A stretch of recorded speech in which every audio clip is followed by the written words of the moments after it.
Nei giorni in cui nascondeva a tutti la sua gravidanza in un diario segreto, scriveva di vampiri, si definiva lei stessa una vampira. Sono racconti inquietanti quelli che scriveva Melissa Russo Machado, la 29enne italo-brasiliana che ha ucciso la neonata che aveva appena partorito, affogandola nella stanza in cui viveva sopra il nightclub Il Serale, un locale di lap dance di Pieve di Sacco dove lavorava.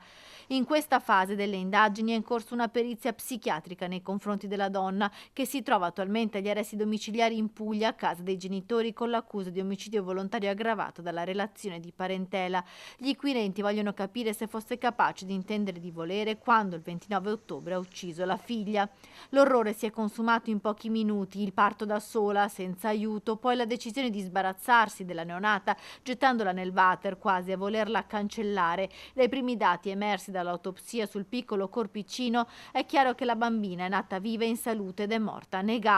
È stata ritrovata acqua nei suoi polmoni ed alcune lesioni al cranio dovute allo schiacciamento nel water. Una fine orribile dopo aver respirato appena pochi minuti di vita. La 29enne era arrivata a Piove di Sacco già incinta di 4 mesi e aveva lavorato in alcuni locali notturni. Forse la bambina era stata concepita con un cliente. Anche al Serale sembra ormai chiaro che le ragazze non fossero solo ballerine. Le indagini proseguono per ricostruire ogni minuto e ogni dettaglio di quella terribile notte, se la ragazza possa aver avuto dei complici. A maggio è prevista la prima udienza del processo.